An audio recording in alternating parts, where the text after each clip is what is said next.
Dharma is about sustenance, about upholding the society. A part of it is religion. If a community thinks it has the papers to prove its case, why should anything stop them? Making a narrative on us, telling us that, oh, you guys were always misogynist. I think it comes down to like one section of thought that believes that India started in 1947, right? And another section that believes that India is a 5,000 plus year civilization. People who are aggrieved cannot have access to law. I think that is just unfair. If the world becomes more aware and more Hindu in their value system, I think the world will be a better place. Namaste and welcome to a very special podcast jointly produced by Bharatvaarta and Swarajya. This time our guest is Ami Ganatra, who's an author and columnist. Some of you may have seen her a couple of times on the podcast discussing her immensely popular books Ramayana Unraveled and Mahabharata Unraveled 1 and 2. The fabulous thing about Ami is that she's able to make our Itihasa relevant for the present times. She's able to provide context, perspectives, so on and so forth that make it real and tangible. This conversation, however, was a more wide-ranging discussion on society, culture, and politics. We speak about the impact that the Ram Mandir Pran Pratishthan has had on the country, how to build a sort of a cultural narrative for India, how the role of men and women has changed over time, and so on and so forth. This was an amazing conversation. I certainly learned a great deal from Ami, and she's able to speak about all of these things very passionately and of course, I mean, a very articulate manner as well. And I hope you will like this discussion, so stay tuned.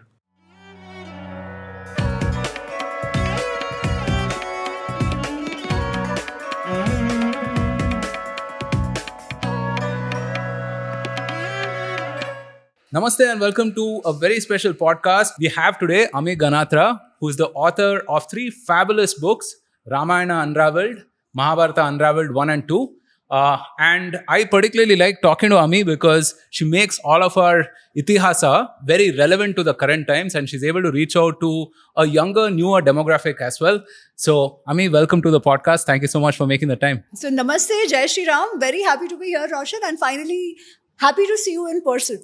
Very happy to see you in person as well. So, Ami, you've been traveling a fair bit, right? On social media, I see that every day you're at one place or the other, talking about all of this stuff. What has been the response to your books and also the kind of content that you talk about? I have to say I'm extremely grateful for the response because when the book came out, nobody really knew me. Yeah. And even when the proposal to write the book came, Praveen, I remember he told me write a book and I'm like, chalo, main likh dungi, par padhega kaun? And he's like, you don't worry. I've followed your blogs, your language. It's easy to understand. So likh do. So for the longest time, I hadn't told anybody I was writing. Only when the cover design of the book was getting finalized, I announced, ki chalo, ab to ho raha hai, because I'm like, the popot ho jayega. What if they don't publish? But I have to say that the response has been fantabulous, more than what I would have expected.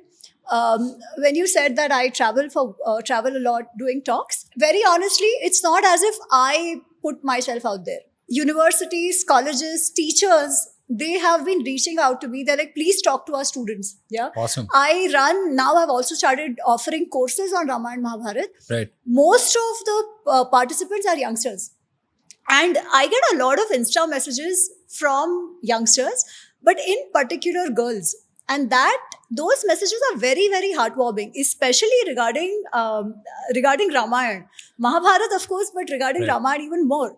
Because the girls say that we had an image of Sri Ram and we never really liked him so much because we thought he was unfair to his wife, this, that, the usual stereotypes we have about Sri Ram. And they're like, but now we understand that it's so difficult to be in his position and do what he did. And the way he loved Sita Ma in spite of all that he went through. And they're like, we feel a lot more connected to our roots because of what you've been speaking and what you've written. So that response is very, very heartwarming. So yeah, very happy with the response. Right. Yeah, I think when I look at the format of the books itself, right, in which you take some of these common perceptions and so on and speak about it threadbare, I think that format itself is so awesome, right? Because for a variety of reasons over the last 10 years or 15 years, there's been all of this myth making per Yeah. se, right? I mean, we won't get into people and the specific books, but you've seen like an imposition of modern tropes like misogyny Yeah. and so on and so forth.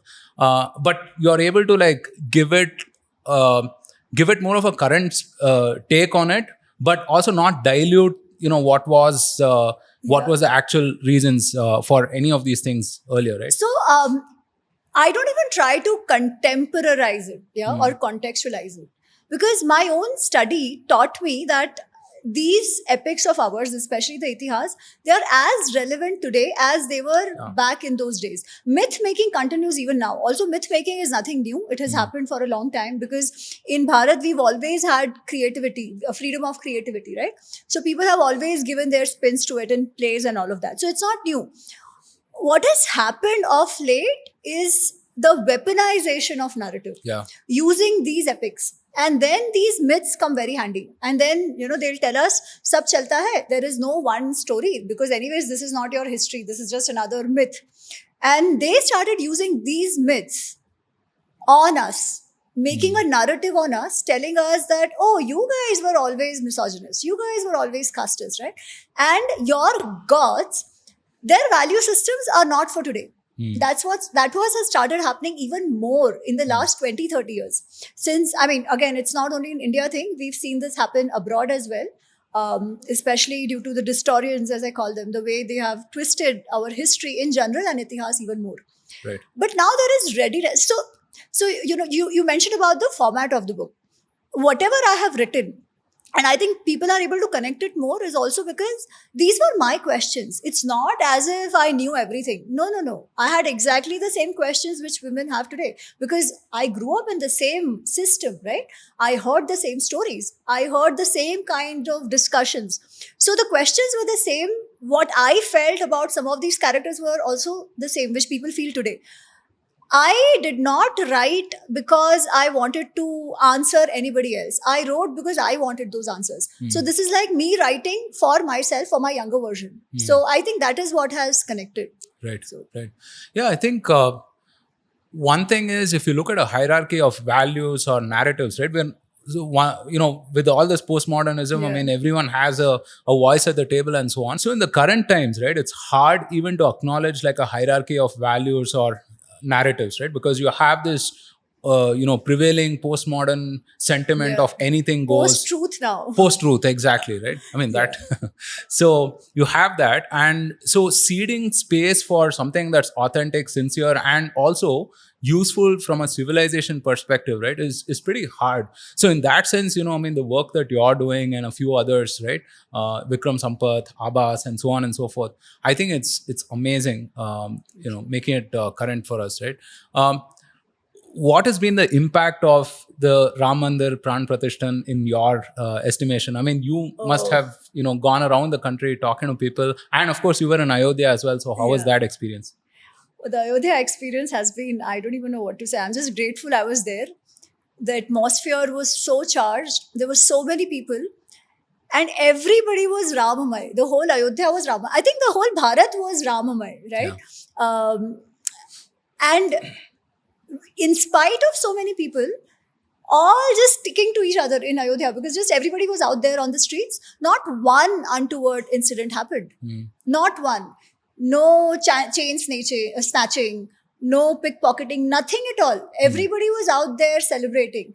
And the impact you ask. So I have an anecdote. I have a friend who is very secular always, and when the discussions, or when the court verdict discussions, all that was going on, he was never really in support of the mandir per se. Always also very critical of whatever happened in 1992 and all of that. But then on 22nd Jan, when the Pran Pratishtha happened, his status was Jai Shri Ram. So that is the change, right? Yeah. You see the way the youngsters especially are catching on to the Rama Chetana. You see the change in how how do I say, how easily people are wearing their Hindutva, their Hindu Dharma on their sleeves. And it is not against anybody. It is for themselves. It is Yeah. just saying that this is what I am, and I'm not apologetic about that anymore. I think what had happened after independence is that talking about being Hindu was almost looked as if you were doing some blasphemy, right? Or if you talk about being Hindu, garv se kaho hum Hindu hai, it was almost as if you are attacking a minority, whereas that has never been the case. The, the Ram Mandir came up 22nd, the Pran Pratishtha happened, people were so happy. You know, all these international publications, they were talking about, array, the minorities, what will happen to them, all the scaremongering that went on. But did anything happen in any part of Bharat by anybody of the majority community? Yeah. They were just celebrating. We were happy to have our Sri Ram get his own abode Right. after 500 plus years, Right. right? Having followed, having been so patient for so long. So, what is Ram Mandir? I think I like the speech, the tryst with destiny, which Nehru had said, right, when we got independence. I think it is more relevant even today that the nation has woken up substantially now after Ram Mandir, where finally we feel like we are not always we are not defeated people. We never have been. That's a different thing. The way our history has been presented to us, it makes us feel as if we've been a defeated people. That has not been the case. So Ram Mandir, I think, is as Narendra Modi ji said, Kal Chakra ka badlav hai, and not in the sense of Hindu hegemony, but in the sense of Hindu assertiveness and a sense of comfort in the identity, which I see immensely amongst youngsters. Right. So- Right. Yeah, I mean, even if you look at the Hindu fold, as we were just talking about how there's an openness to narratives, right? I mean, Itihasa itself, right? I mean, Yeah. how someone sees a particular event or circumstance and so on and so forth, right? Yeah, I've had very similar experiences. I mean, people who are the secular, even somewhat liberal types, wake up to the fact that something has changed. I mean, I was at the Hanuman Mandir near my house, and Yeah. I was just like so thrilled to see like 15, 16-year-old kids who had bunked tuitions or something to be there Wow. and very proudly chanting, right? So I think I don't know what it is, right? I mean, it feels like the hopes and aspirations of a younger India has channeled into like this whole spirit as well. Absolutely. And it's a unanimous response, right? I mean, across. Even in the elite colonies, see, masses were always in support. Masses are always the one who are more rooted, right? But even the elite colonies, you see the kind of response that Yeah. Ram Mandir generated. You see the responses from some of the most wealthy families of Bharat. They came for the Pran Pratishtha and how happy they were. Now, none of these people had ever openly spoken in support of the mandir, Yeah. right? And today, their children are saying, this was one of the best days of my life. We Yeah. had been waiting for this mandir. So, even though people didn't speak about it openly, Right. the silent majority always wanted that mandir. And Yeah. why would we not want it? It's not as if we've been going and destroying anybody else's places of worships or anything like that, right? We are Right. just claiming back what has been ours. Right. Those places which have meant so much to us from not just 1 century or 2 century, but from thousands of years. So I think it was only fair that the mandir, as in we got that mandir. Also, you know what, the whole Ram Mandir movement, if you see, KK Mohammed talks about it. It was not as if the Muslim side did not understand, or they were not, or if they had never considered on coming to a peaceful agreement. They pretty much would have, if the left historians wouldn't have jumped into Right, this right. and told them that you have a case. The Muslims knew they did not have a case. They never had a case. I mean, Right. we've seen the court proceedings and all that, but not going there. This need not have been what it became. But khair, theek hai, we still were patient and still we got back what we rightly Right. deserved and what Sri Ram rightly deserved. It's like Bhagwan's will at the end of the day. Right. Absolutely. A tryst with destiny. Absolutely. What do you make of the criticism that the state has now openly embraced, let's say, religious motives or civilizational motives, and that is not in the spirit of keeping with, let's say, a liberal democracy as they would define it? You know, I just say that is all bullshit. And I just say it because the character of Bharat has always been Hindu. And because the character of Bharat has been Hindu, we have been so accommodating. This is not a new phenomenon. we have had refugees coming from all parts of the world forever, right? Be it the Parsis, be it the Syrian Christians, be it the Jews, they have lived and prospered in Bharat forever. It is not a new phenomenon. We did not have the word secular written in the civilization, but we were always like that. So the character of plurality is the character of the Hindu Dharma, right?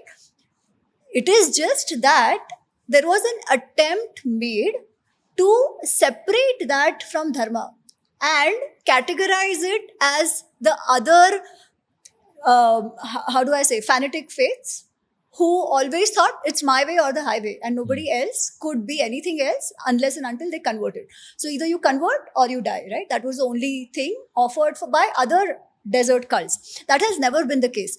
The only change now, to be honest, is that we are openly reclaiming what was always in the culture.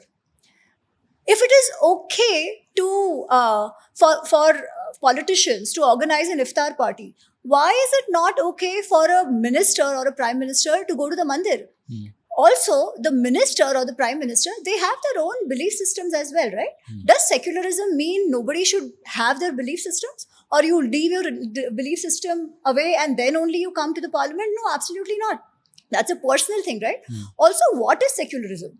Of course, now if we go back to the term, and Sai speaks about it, the whole decoloniality thing, where secularism, the concept itself meant the state not interfering with the church. But even in the context that we have, what is secularism? Secularism only means that everyone has the right to practice their faith, and in front of law, we will all be equal, right? That is all it was. It didn't mean you can't be Hindu. It didn't mean you shouldn't be following Hindu Dharma at all. It was twisted to make us feel that we were the bad guys. You know, there was this whole national integration project where the history was whitewashed, where the perpetrators were shown as the victims. This is exactly that theme, right?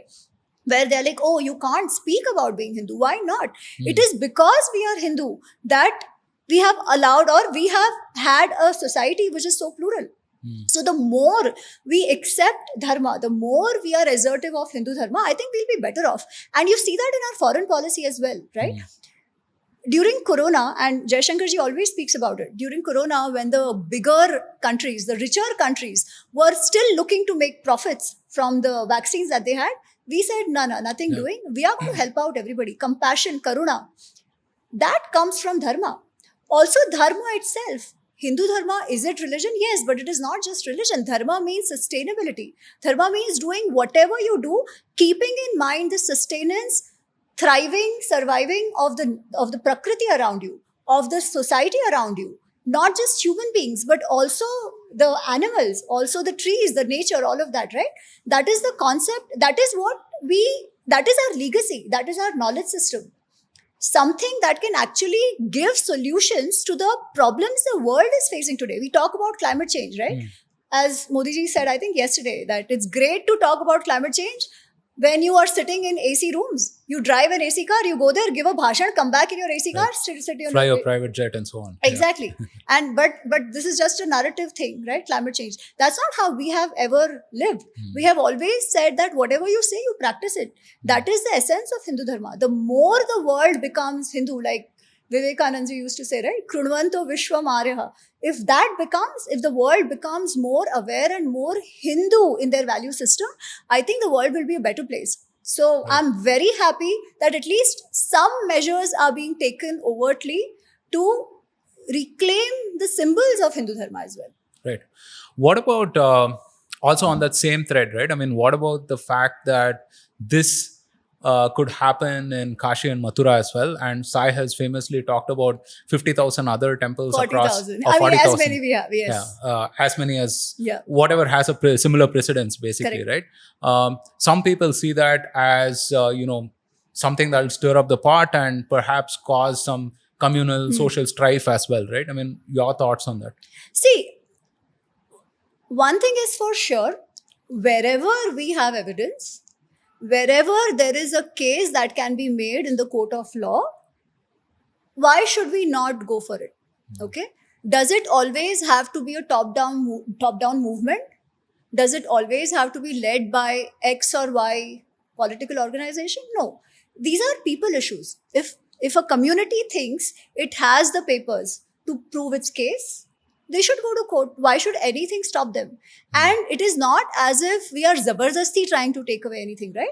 Let the courts decide. Let the law take its course. How can we say that people who are aggrieved cannot have access to law? I think that is just unfair, right? So does it have to be a whole lot of ho-halla and rhetoric and trying to scare away X or Y? No. But if there is a case, should there be access to court of law for following a peaceful process and see who can actually, who gets the right to the place? I think it's only fair. It is Right. not against anybody or anything. So, in my opinion, I think basically what this will inspire is political organization, right? When I say political, I mean like let's say social, on the ground organization of people for these very specific interests. And they're just like, as you said, I mean, each has its own precedence, and you can Yeah. deal with it on its merit and demerits, right? Also, broadly, I think like if you boil down all of the issues in India today, right? I mean, I think it comes down to like one section of thought that believes that India started in 1947, right? And Yeah. another section that believes that India is a 5,000 plus year civilization, right? And so I sometimes feel these two sections are not even talking about the same things, right? Because the terms and definitions See, itself people don't who are apply. claiming we happened in 1947, they are just frauds. They are just lying. For why is it that all these people from outside were coming to Bharatvarsha? Yeah, how did we? What there are different theories about how we got the name Hindu or India. How is it that Megasthenes, so many years ago, is writing about Indica if there was no place like that, if there was no civilizational unity, right? We see that civilizational unity in Mahabharata. We see that civilizational unity in Ramayana. We have had Chakravarti Rajas forever. Who were these Chakravarti Rajas? Who sort of had their adhipatya, who had their sovereignty over all the groups, all the Janapadas across this land of Jambudvipa, right? So this civilizational unity has always been there.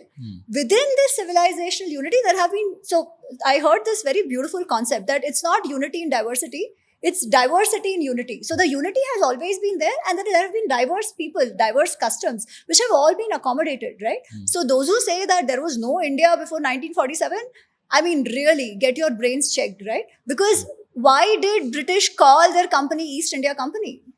Why is it that in America, the Red Indians are called Indians? It was not as if Columbus was trying to go to America, right? Where was he going? He was coming to India, and there he found Indians, right? So what was this India if it did not exist before 1947? Right. So Right. Yeah. Yeah. Sanjeev Sanyal has spoken about this very eloquently. I mean, I encourage everyone to check out his talks and lectures on this. They say politics is downstream from culture, right? And I do see that some kind of a national civilizational narrative is kind of coming around, right? I mean, we've seen it, and I think perhaps like the Ram Mandir Pran Pratishthan is like a milestone moment in that regard, right? absolutely. Since you study some of our ancient epics and so on in detail, right? How did they kind of solve this, right? I mean, how did people during the Ramayana or Mahabharata times solve this? Because I feel like it's relevant then and it's relevant now as well. So culture has two parts to it, or Sanskriti, as we say, right? What is Sanskriti? If we go back to the etymology, it is coming from sanskara or samkaroti, which is basically well done, properly done. Properly done what? Properly done samaj of people, right? How is it properly done? By ensuring the right kind of value systems. That is Sanskriti. Why? Again, everything hinges back to this term, what we call dharma. What is dharma? Dharayati iti dharma. That which upholds and sustains is dharma. So you needed to have a system which sustained and upheld the society. How did our ancestors solve this problem? First of all, they understood people very well. And they came up with this amazing framework of Chaturvidha Purushartha. Yeah? Dharma, Artha, Kama, Moksha. They realized that to survive, thrive, prosper, you need money. You need resources, even more than money, right? You need a desire to prosper. You need to have interactions amongst people so that there are children born and the society continues. You need to ensure that both the desire as well as the need for resources are hinged on the value system. You need, people need a sort of shraddha, belief system into something that is beyond them, because life cannot be controlled by Right. I mean, our life is not completely under our control. So Right. we need something to hinge onto our faith. We need something to hinge onto to live our lives in a better way, in a fulfilling way. We need to ensure that there are value systems which promote well-being but also right kind of conduct and virtues in the society. Because if that doesn't happen, then the society will not sustain. People will kill each other. Everybody will probably always, want more than what they have. So what did they do? They came up with this karma siddhanta, which actually works, where you say you pay the price of whatever your actions are, not just in this janma. You keep taking birth again, so you will also have to suffer in the next janma if you don't live this life well, right? Right. So they put all these things into place. Again, what was their anchor? Dharma, sustainability and sustenance. Now, if somebody is able to provide a system which allows a person to grow materially, artha, spiritually, dharma, every other way, emotionally and all of that, which is kama, that society will be a stable society. So this is all dharma, artha, kama, what we talk about. Now, to help this, they came up with what we call Niti Shastra. Again, we think that political sciences and all of these are very new concepts. It's not.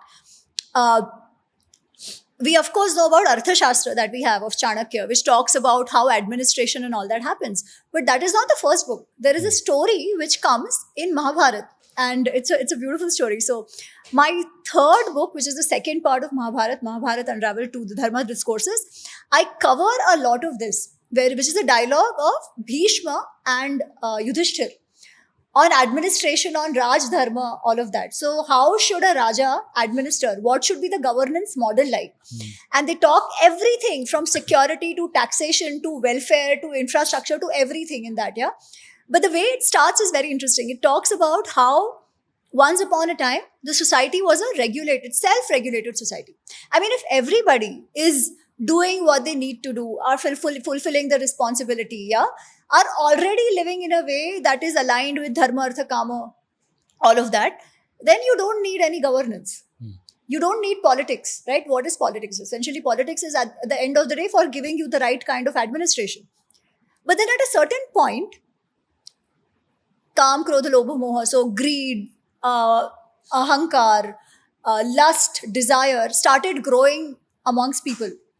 Because of which they realized that they need now somebody to regulate them, to punish those who are going out of the way, to protect those who are innocent, right? And ensure there is justice. Why do we need justice? Again, so that the society can thrive and survive and prosper and all of that. So they go to Brahmaji and they tell them that we need somebody who can actually provide us this governance. You know what Brahmaji does to begin with? He says, yeah, you need a person, but then we need to give them a framework of how to govern to begin with, right? You can't just create a person and ask him to govern. You need to give guidance for that. You need to give framework for that. So he creates this huge Niti Shastra document, which is called Trivarga. Trivarga because Dharma, Artha, Kama, or everything related to that. But it's huge. So Shivji comes into the picture and he says, I will make it smaller so that it's easy for people to understand. Still huge. Indra comes in, he makes it even smaller. Brahaspati ji comes in, he makes it even smaller. Shukracharya ji comes in, he makes it even smaller. And now finally it is in a shape that it is easily understood by human beings in the current lifespan. So then this is then given to Manu. Yeah. Then whoever the Raja is, then there's a story of Pruthu and Raja, I'm not going into that. But then this Niti Shastra becomes like the framework for whoever is the Raja to govern the society. And again, what is it based on? Dharma, Artha, Kama. Ensuring that people prosper materially, spiritually, emotionally. Yeah. So this is how Niti Shastra comes into being. It is something worth reading because we talk about decoloniality. What is decoloniality? Taking away the colonial lens. But then we still need to see the world with some lens. We need to see policy with some lens. What is that lens? What is our lens to it? This is where it comes from. And it is not, as I said, something new or something Western. We've always had this. So this is how our ancestors solved the culture and the politics problem. Culture has to be defined, right? Again, culture cannot become stagnant. If it becomes stagnant, it will get destroyed, right?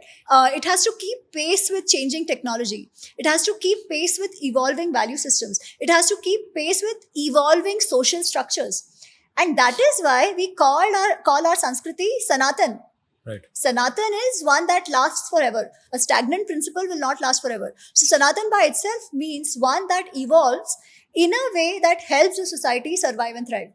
I know your question was a little different and I went all over the place, No, but this I was hope fascinating. it gives Fascinating, some fascinating. understanding. So, two things I want to pick up on specifically, right? I mean, you mentioned this anchor, right, in values, systems, and so on, and that is so important, right? Because I mean, we're kind of seeing what's happening in the West, where just like a refusal to sort of acknowledge that religion or spirituality or seeking something beyond yourself is such a natural impulse, right? I mean, it's not something you can escape. Yeah. Right, but we're seeing that being expressed in very, like, weird forms, I would say, and not like carefully regulated practices over thousands of years.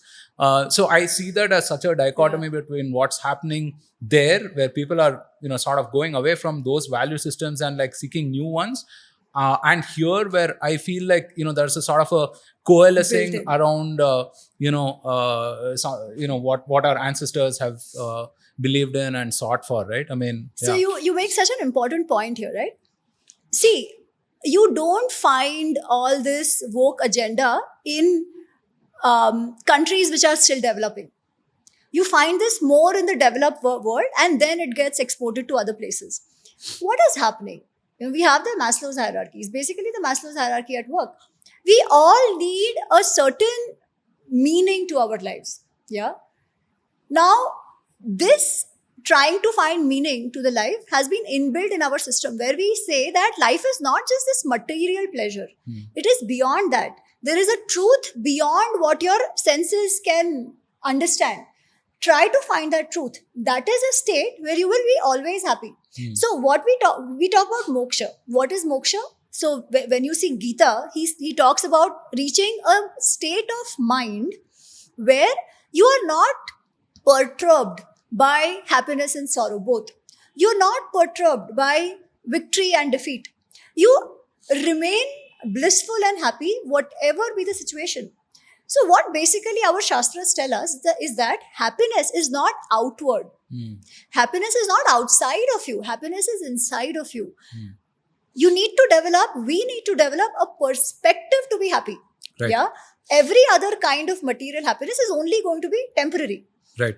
So once, if you see, even in our older systems, once a person achieved everything, he achieved everything in his grahastha life, he was then said, Acha, now time for retirement. In retirement, you let go and you seek happiness within yourself, right? That system, which was called the ashram system, was there. Now, what is happening in the West? People do not see beyond the physical. Everything is physical, but you still need some kind of meaning to your life. So you come up with ideas which are probably also anti-science, which make no sense, but they give you a cause to fight for, right? Right, wrong doesn't matter, but you are fighting for it. That gives you a kick. Everybody wants that meaningful kick in life, right? They try to find answers in all these things because that aspect of adhyatma, going beyond the physical, is missing. Initially, I mean, a few years ago, you see a lot of Westerners would come to India to seek spirituality, right? It will happen even now. It's just that right now, people, they are in, the society is in such a flux that they are not able to understand how much to value a group and how much to value an individual. They are okay to sacrifice a society just to not offend an individual, right? And it doesn't matter whether that individual is right, wrong, true, false. Just because that individual feels in a certain way, it has to be granted, right? So in a way, it is like extending individuality to extreme proportions, to the level where you are breaking up the society. Now, how will that survive? Because at the end of the day, we don't live in isolation. Man is not an island, right? You need a society to allow you to sustain. You need people to interact with. So let's see where this goes. I see a more and actually that's where actually Bharat comes in even better, where Right. we actually reclaim back our spirituality, our adhyatma, the tools which our forefathers have left for us. And that's why I feel like even to these problems which the West is facing, slowly coming to India as well, that I feel we have solutions to offer to them, because Right. without adhyatma, none of these will get solved. Right. Yeah. So if you look at society today, right? I mean, the roles of each of these, the genders, right? And here we'll restrict ourselves to primarily two, right? Since we spoke about woke and Yeah. whatnot, I mean, both the genders, the roles have sort of broken down, right? I mean, Yes. it means a lot more, a lot different today than it was, like, hundreds, even thousands of years back, right? So when you talk about Draupadi or Sitama and so on and so forth, right? How do they sort of fit into this modern feminist sort of a trope that we have today, where women basically are sort of I won't say forced, but at least inspired, encouraged to do Yeah. everything, right? Yeah. Basically everything in life, right? So how does that sort of balance each other, and what would you say to young women in terms of what they should seek from life? So, before I answer that question, you spoke about the gender part. So, I want to add a nuance to it, that it is not as if we did not accept out of the normal in our culture. In fact, we always did. We were inclusive of it, right? The Tritiya Prakriti has always been a part of our Sanskriti, of our culture. In fact, they have positions, they have status which they have not gotten anywhere else. The best example, we have Juna Akhada. Yeah. One of the Mahamandaleshwar of the Juna Akhada comes from the Tritiya Prakriti, right? So there has always been an inclusion about natural variations, natural differences as well in the culture. So when we say oh, woke agenda, let's also understand that it's not as if we are trashing it, but one needs to define how much and where to stop, or how much to extend it to, right? Because in our culture that has never been a problem. Our culture accepting people accepting people with belief systems has never been a problem. So I just want to park it there. Yeah. Unless people start thinking, oh, they do not accept and they're close-minded and all of that. It's not. Right. In fact, we've always accepted. Right. We have never had a problem where gays were thrown down from terraces or killed, right? That has never happened. There is no law against that as well. Right. Was it considered, or was it something that was encouraged? No. But it was not as if somebody was like that, that person needed to be killed. So that space was also always there. Coming to feminism, and what you mentioned, the breaking down of the gender roles, yeah? See, the way I see this, right? With technology evolving, this was expected, and this Absolutely. will happen even Yeah. more. Because in earlier, what used to be that both the genders had roles which were very, very physically taxing. Yeah? Yeah. The structure was like that. The needs were like that. It's not as if ghar ki kaam ke liye you had washing machine and dishwashers and all of it. It was hard work. Similarly, it was not as if when men went out to work, they were sitting in their AC offices and laptop and working, right? Yeah. That was not the case. Hence, there was more streamlining in what they did. But with evolving technology, with evolving social structures, that is bound to change. And I have no problem with that at all. Because of this change, the relationship will always be in a flux, which also we are seeing, right? Right. What is expected out of a husband, what is expected out of a wife. I think that flux will also be there till we become more stable.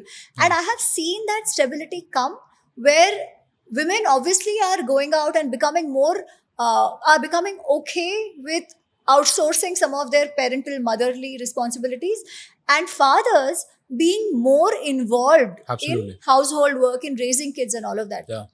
So I think that flux is definitely going to be. But when we talk about feminism, or and sort of correlate it with the women of the past, I'd say one thing: I don't always trash feminism. I think it had its place. It had its place abroad, it had its place in India as well, because it's not as if we've never had any kind of issues.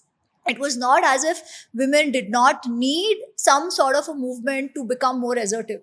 I think in the last 200 years, the actually even more than that, since the Mughal invasions and the Timuride invasions, because Abbas has made a very interesting Yeah. point. He's like, Babur never saw himself as a Mughal. He saw himself as a Timuride. So it's not actually Mughals, it's the Timurides. So since those invasions started, or even before that, we were faced with barbarians who did not follow any kind of war rules that we had in place. Yeah. And we saw the social fabric break down. Then we saw what happened to the economy of Bharat after, especially after the Britishers came. So Right. we went through a lot of turmoil. Yeah. Because of that, a lot of what we held dear to ourselves as a Sanskriti was lost. All that happened. And there were times when, yes, women were probably subjugated and oppressed, or whatever you call it, right? And they needed a voice. They definitely did. Maybe even more abroad, where women did not even have voting rights. They were considered second class citizens, right? And I would say, to some extent, I am also a beneficiary of some of those principles. Now, where it gets tricky is this, that what does feminism stand for? Does feminism, if feminism is about being able to express your femininity, claim your space in the society for your feminism or for your femininity, till then it's fine. Yeah, being assertive about who you are, expecting rights, expecting equal kind of adhikar even in the political system, all that is fine. But then we also know waves of feminism, right? The second wave, third wave. Coming to the third wave, it was not so much about relevant rights or appropriate rights. It was about becoming a man. It was about, Yeah. just because a man does that, you want to do it. And the worst part was, it was about breaking social structures. Yeah. Now, yeah, social structures can change. There is no harm in that. But if you don't have anything to replace that social structure and you only want to break, then you are leading your society down the path of destruction. What we have seen significantly in the Western countries, right? The family system is broken down. You have youngsters who are always depressed. Yeah. There is no role model to look up to. There are no family support systems and all of that, which all cultural, kya kehte hain ki, gadbad that has happened. But then, what was it before in our societies? Yes, there was a clear cut definition, a clear cut role definition, so to say. But my question is always this, feminism to chhod do. We are talking about Sashakti-karan. We talk about women empowerment. Yeah. What is empowerment? Is empowerment, again, as the third wave feminists want, breaking the structures? Or is empowerment being able to assert yourself, your right, and being able to um, uh, constructively play a part in making of those social structures, in making of the society, right? How do you do that? By also knowing that rights come with responsibilities. Yeah. It is not about breaking, but it is about making. Yeah. Can you play that role and identify your space in the new making that we do, rather than only breaking? And this is what the women of the past did. There is an idea that the usual bhrantis that we have, right, about our epics, that, oh, we've always been misogynist. देखो द्रौपदी के साथ क्या हुआ, देखो सीता माँ के साथ क्या हुआ. But let me tell you, every single woman character in our epics are extremely strong, from Ahalya to Sita ji, Draupadi, yes, but even the other characters, like Shakuntala of Abhignan Shakuntalam, Kalidas's Shakuntala is very different from the actual Shakuntala, or Savitri, or Hidimba, or Ulupi, or Kekai, or Kaushalyama. Yeah, they're all very, very strong. They are all financially independent. They have never uh, shied from expressing their opinions. They have never shied from giving advice where they needed to give advice to their husbands, to their fathers, to their spouses, everybody. But they never forgot their role in the society. They never forgot their role, their space, their position in their families. They never forgot their responsibilities, their kartavyas towards their families, right? and they lived up to it. And because they lived up to it, they got the respect that they deserved from everybody around that. So I'm not getting into specific examples. If you read the book, you will know, or if you read the originals also, you will know. So feminism does not only have to destroy. Feminism can be even more worthwhile and productive if they came from this aspect of not doing things because you want it, but doing things because the society wants it and deserves it. Yeah, not to break structures, but to create structures that strengthen the society. And I don't think there is anybody better than a woman to play that role. She's the one who still holds the society together. Yeah. So Yeah. I think that's what I'd say about this. It's a tough ask, if you ask me, right? I mean, It is. women today, I think, call it feminism, modernism, whatever it is, right? I mean, I can't imagine the difficulty they have, right? I mean, which must cause like crippling anxiety, right? I mean, you have to be a mother, a wife, a working professional, and maybe 3 or 4 other roles. And also, have your natural proclivities and also like given to like whatever society Yeah. has told you, so on and so forth. Yeah, it's really hard. And But it's also, all. Roshan, I would say it is not just for the woman, na? It's for No, the no. man as I well. was going to get to that, which is that on one end you have the women facing this sort of Yeah. crippling anxiety, and the other end you have men facing this loss of meaning and identity, right? I mean, which is that they're not out there fighting like saber-toothed mammals Yeah. or woolly mammoths or whatever, and also neither are they like the sole breadwinners today, right? So someone like Lord Ram, who you've Yeah. written about, and so on and so forth. So how is Sri Ram an ideal for the modern man today? See, the way I look at epics is this, that we learn life lessons from them. What kind of life lessons? See, if you see Sri Ram or Sri Krishna or anybody, rather than thinking of the role, it's better to see how they took decisions in their life. How did they face dharma sankats in their life? At every point in time, we are always making decisions, right? How do we make those decisions? Because there are so many conflicting priorities. When you choose one, you are trading off the other. Yeah. But knowing that you will lose out on one end, you still have to make a decision, even though the options you have are not optimum, and you live with the repercussions of it. How do you make that priority in your life? That depends on what is your position in the society, right? Right. And if Sri Ram had a responsibility as the Raja, Sita ji also had a responsibility as a Rani. So it's not as if it's one versus the other.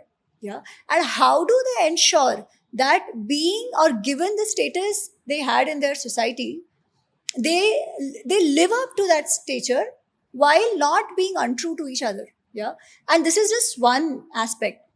Whether to go to Vanvas or not was also a decision. Yeah.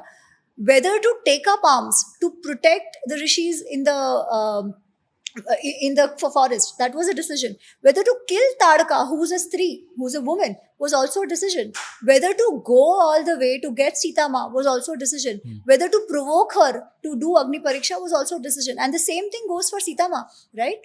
Whether to go with Sri Ram or not was a decision. She didn't need to. In fact, at that time, Vashishji says that why should Sita go? A wife is the Atma of a man. So while Sri Ram is away, Sita should be the queen and she should take care of Ayodhya. That is the proposal kept in front of her. She chooses to go, right? Whether to push Sri Ram to get the deer or not was a decision. Whether to provoke Lakshman to go help Sri Ram or let Lakshman do his task. Whether to come back with Hanumanji after he found her in Ashok Vatika or to keep staying in Vanvas. Whether to accept that challenge, or I don't know, whether to go in or prove herself through Agni Pariksha or not was also her decision, right? So everybody is taking decisions. In our lives also, we are always taking decisions. How do we take that decisions is what we learn from them. And what happens when one chooses one over the other. Right. The same thing you see in Mahabharata, the same thing you see in any epic that we have, right? That is the purpose of that epics or the purpose of the Itihas. They are case studies of life. So rather than seeing it as Sri Ram's role as a man, I will say, whatever be the situation, what was the activity he did? Decision making. The same thing applies today, right? If you want to live happily, materially happily, in today's world, you cannot hope to be the sole bread earner. Doesn't work that way anymore, right? Especially in middle class urban families. Then will you hold on to that ahankar of being the sole bread earner? Or will you say, oh, this is what is required for my family right now, and this is the role I will play, right? That is being equally masculine. To say that, okay, this is the protection I have to give my family. Be But comfortable in exactly, the role that exactly. you have. Yeah. How do I support my spouse in a certain way? The same thing for the spouse, right? But then again, as I said, we are going through that flux right now. Yeah. So that flux is difficult. It is not easy for the woman. It is not easy for the man. Have women struggled even in Bharat to in the corporate to begin with? Yes, for sure. Even today, if you see the numbers of women in leadership, you see that there is an issue, but that has also been changing significantly. Yeah. I'll tell you the difference in 20 years. When I joined consulting in 2008, at that time, there were still family businesses where the promoter, if they were old enough, were not comfortable looking eye to eye with a woman senior leader. Yeah. Also, they were apprehensive that how will it be, how will the woman take it? So it was not always coming from a bad position, but that was the case. Now that has changed significantly, right? Draupadi Murmu is the president. And even in a lot of organizations, you have women at all top levels. Yeah. And everybody is comfortable with that authority. So things are changing. Things have changed significantly in the last 20 years. So they'll change even more. But the flux is not, it's never easy. I think that's what we are. And I think both the genders have to have that compassion for each other. Absolutely. Rather than just thinking, "Arey, mere saath aise ho raha hai," also see what your spouse is going through, and it's not easy for him or her either. Yeah. No, I think you made a very relevant point, which is to sort of keep up with the times, right, and not hold on to antiquated sort of perceptions that may not be entirely relevant at this point of time, right? And I think both the sexes, I mean, if I were to like sort of be kind, right? I mean, they're trying Absolutely. really hard, and it's a bit of a transitionary phase. Also, see, there is a loss of community, which was natural. Precisely, The community was your family. That supposed system of the family with nuclear families, that is not there anymore. But then again, it comes with pros and cons. In more typical large families, joint families, you will have more structured gender roles. Again, that is also changing. But then the thing now is, how do we ensure that support while the roles are changing or sort of merging into each other, right? How do we build that community? How do we ensure that that kind of support system still exists? Can that be done? Definitely. Yeah, that can definitely be done. But then again, that will take time as well. Yeah, I think, a lot of people have researched on the role of the tribe as such, right? I mean, you're not supposed to be going through life by yourself. I mean, you're supposed to have a council of elders. A child is not supposed to be parented only by the father and the mother. You have to have a grandmother and aunt, perhaps, others as well being involved. But I want to come back to Sriram, I think the reason why he is so triggering to some of these modern folks also is because he's such an antithesis for this anti-hero trope that has emerged in contemporary times, right? Like where people kind of worship Ravan, and even if you look at the West, I mean, there is Death Squad and so on and so forth, right? I mean, the sort of the rise and prominence of this person who is got these shades of gray, right? But whereas, I mean, when you look at Sriram, I mean, he seems to be like the perfect embodiment of all things virtuous. It's very interesting that you asked this question, and it's very true that today we sort of glorify who were considered anti-heroes in our epics. Now, think of it from what the epic tells us. Ravan grew up in privilege. He got whatever he wanted every time. He had multiple women. He was known to have his way, the way he wanted to have it, right? He ruled over so many people. I mean, so many kings and so many kingdoms. So in one sense, he was actually the all-powerful hero. Today, such a person would be called privileged, right? But for whatever reason, we don't want to see the privilege of Ravan. And we are making him out to be a victim. Right. Actually, there's something wrong with us. Even in today's context, he would be a villain. Yeah. Yeah. Even in today's context, how is it that a person who raped whatever woman he wanted, how is he being glorified is beyond me, right? Again, Yeah. it's because of some of these things like, oh, he waited for Sita's consent. No, he didn't. He was just scared of his death. He Yeah. didn't wait for consent of so many other women he raped, right? On the other hand, look at Sri Ram. Was his life easy? Not at all. He was going to become the Raja. And why the Raja? Because people wanted him to be the Raja. But at that very moment, for no fault of his, he was exiled. Again, why was he exiled? For the desire of a woman, right? We think women are all always oppressed and everything. But if you see Sri Ram, his life is pretty much defined by women. Yeah. Starting with his Vanvas, right? It was because of Kaikai, because Dashrath indulged Kaikai and Sri Ram was sent on Vanvas. He did not propose to take Sitama. Sitama wanted to go with him, and the dialogues that you see between Sri Ram and Sitama at that time, she's like, nothing doing, I'm coming with you. I didn't know, does my father know that I'm married to a man, to a woman in the form of a man? Because he said that, oh, the life is very tough there, it's going to be very scary and all of that. And she's like, can't you take care of me? Are you scared? Are you like a woman, like in form of a man, that you can't take me along and stuff? Vagere, vagere. So then she comes. Then Lakshman has warned them that this deer that you see, the animal that you see, is not usual. There's something wrong with that. Still, just because Sitama wants it and she's happy, Sri Ram goes to get it. Again, doesn't stop there. If Sitama hadn't forced Lakshman to go help Sri Ram, the whole Ravan kidnapping her wouldn't would have have happened. happened. Yeah. So again, whose decision made Sri Ram go after Ravan? Sitama's, right? Right. So Kekai, Sitama. Let's look at the whole idea of picking up Sitama. How did that happen? Because Shurpanakha fell in love with Sri Ram and Lakshman, right? And then she goes and lies to Ravan that I was trying to get this beautiful lady called Sita for you. That's when they did this to me. So she provoked Ravan to go kidnap Sitama.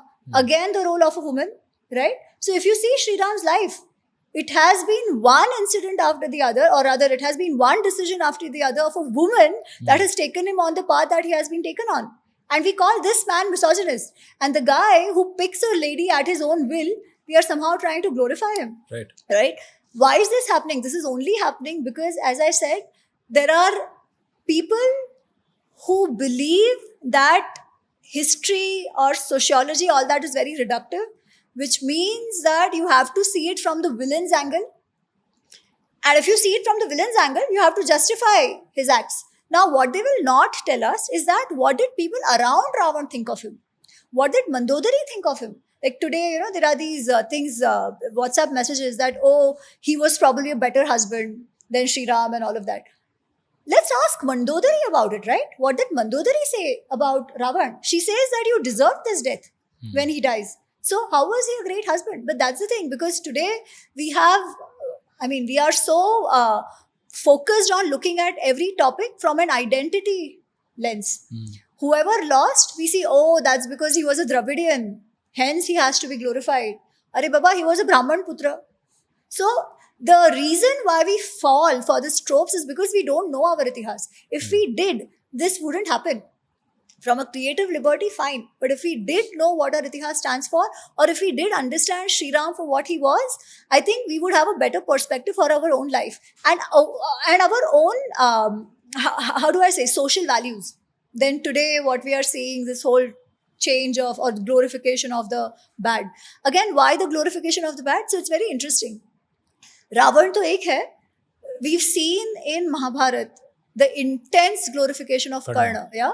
Where is it all coming from? From a sense of victimhood. I don't think even Karna considered himself a victim the way we've made him into a victim today. But victimhood is easy. Victimhood is attractive, right? If we see Karna, so people always say, Arey, my favorite character, Karna, because I can relate to him.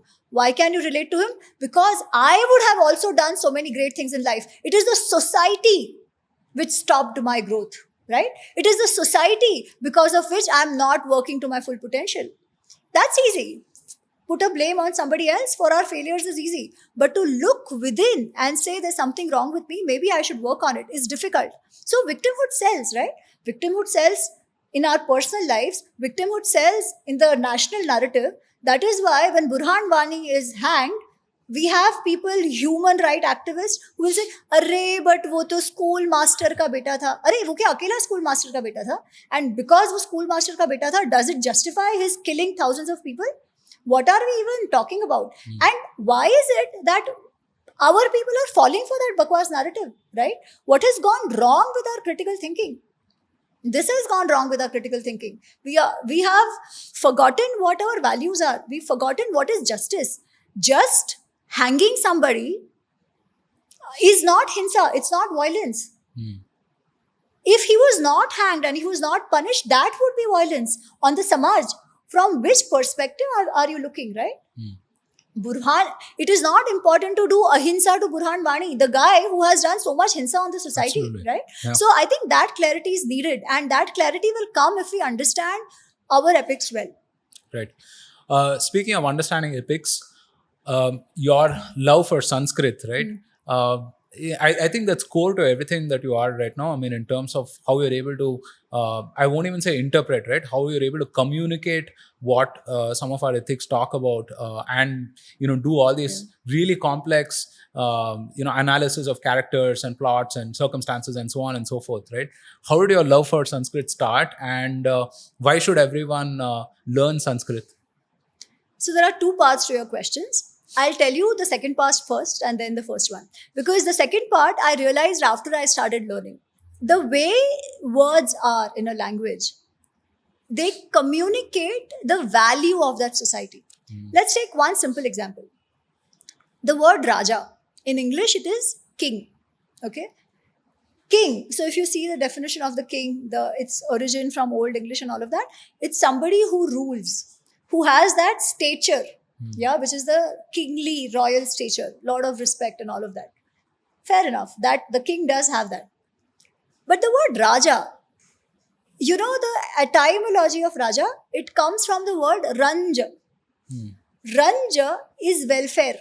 Ranja is delight. Ranja is joy. Oh. So they say, Lok Ranjanateva Raja Shabdeti. So the word Raja is because the person is involved in Lokaranjan, in delight of the people, in welfare of the people, right?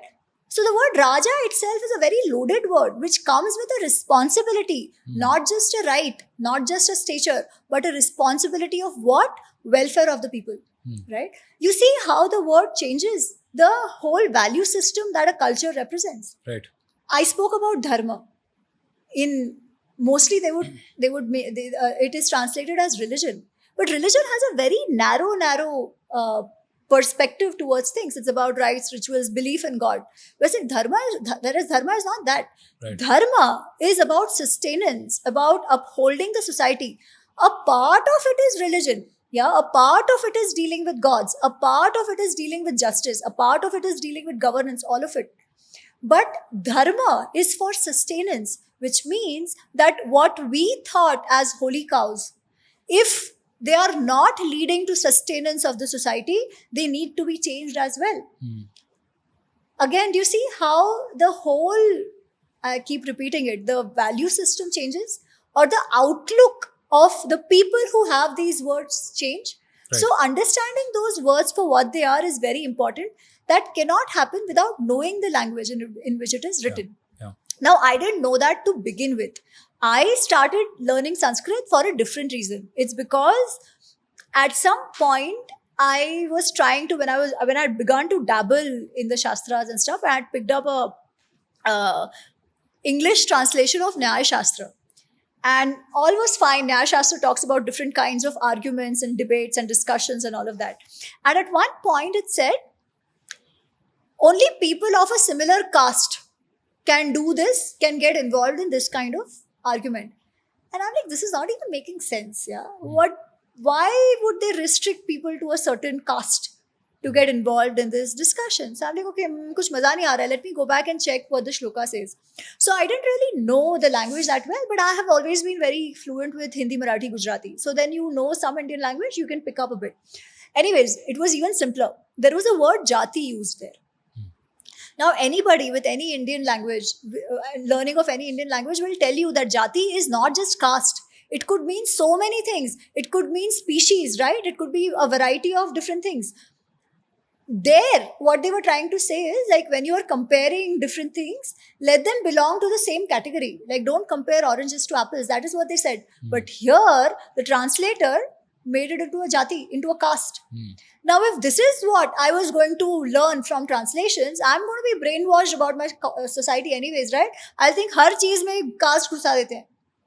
And if this is my view towards my own society, then what am I learning from it? I'm only entrenching the stereotypes further. So that was like a wake-up call for me. I'm like, if I want to get a hang of the Shastras, it cannot be without at least basic Sanskrit. So I cannot claim to be a Sanskrit expert or anything like that.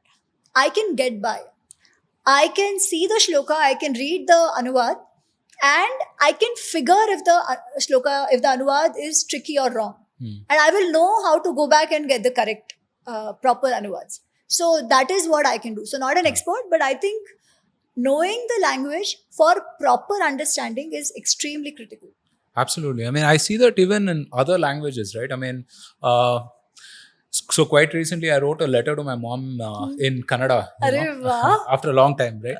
And I realized that there are some things that just don't translate, right? Guna, for example, right? I mean, it's just, what do you call it? Is it a value? Is it a character? I mean, it's just guna, right? So I think, I mean, when we talk about reclaiming narratives and so on and so forth, right? I think it's so important to invest in language because that's the structure of communication, right? I mean, we talked about the schism in terms of like the, post 1947 and then the 5,000 year civilization. I think a lot of the reasons why these two factions sort of talk past each other is because they're not talking about the same things, right? Absolutely. So when you said religion, for example, right, it's not the same as dharma, right? And even the way we look at the others and so on and so forth.